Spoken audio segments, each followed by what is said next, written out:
Tell us about your summer. You went over to Mauritius again? Eventful, to say the least. Yeah, I went to Mauritius. I was asked to go there. Obviously, Darryl Holland was riding in Mauritius for a trainer that I knew and an owner I knew well, and he got injured, and I was asked to go and fill in while he was away for a couple of months, and went there.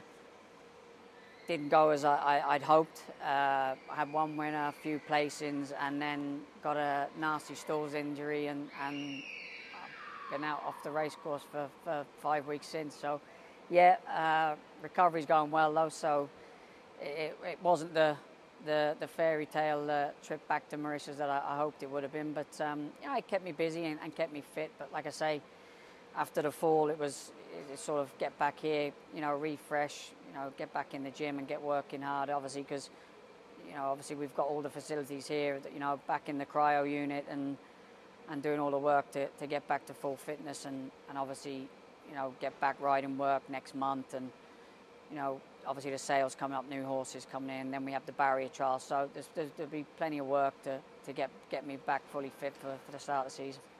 And what's the priority when you start a new season? Do you think you quite fancy getting your championship back, or what's it all Obviously, about? that's, if you asked every jockey, that's the goal. Whether they'd be lying if they said differently. Obviously, my target is, at the beginning of the season, you want to be champion, and that goes for any sportsman.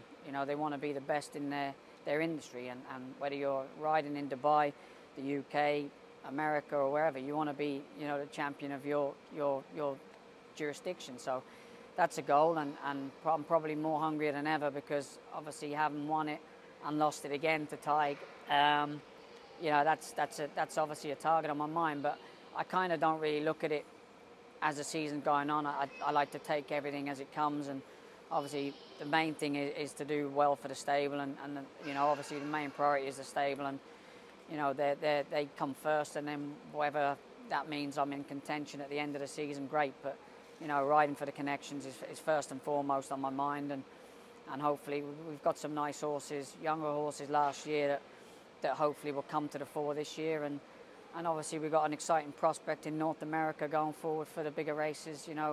Like I say, he's got a lot to live up to, taking over Ronaldo's mantle as the stable, star horse. So yeah, looking forward to it, and it's obviously, having been in Mauritius, it's obviously, it gets you going and keeps you fit, but obviously you can't wait.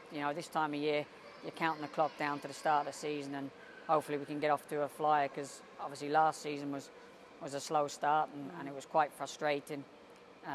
Picking the wrong horses on several occasions was not something I like doing, but yeah, like I say, the main thing is that the horses run well, but hopefully we get off to a better start and we can press all the way, because it's going to be tough.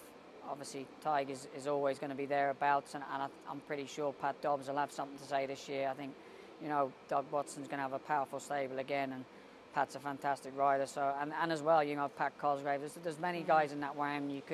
There's probably 6 or 7 that would be in contention of winning, the champion jockey. So, like I said, I just take things as it comes, and if the stable are running well, that you're going to do well as the season goes on. And you've got Tig riding alongside you at Zabeel this year, which will make things a bit more interesting. Well, if you can't beat him, join him. Yeah. So, we're pretty glad to get him on board, yeah.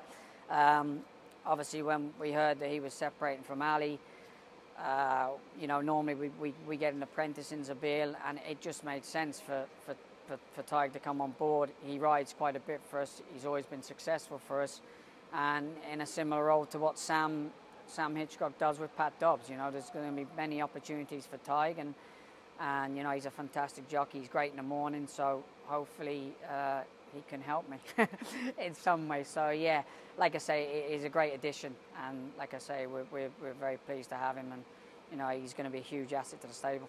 Yeah, I think he will as well. And one more question: we've got a longer season. Good news, I guess, for pretty much all the jockeys here.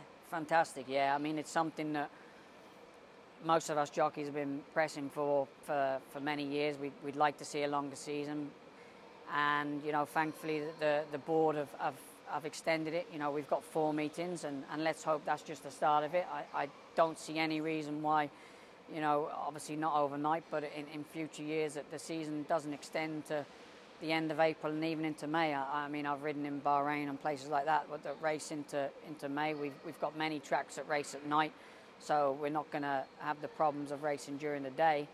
So there's, yeah, like I say, we've got the facilities and we've certainly got the horses to, and I think as well it will help horses welfare as well, because obviously the season's spanned out a little bit longer, so you probably won't see as many horses backing up as you've seen in the past, and like I say, on a horse welfare front, that's you know, extremely important.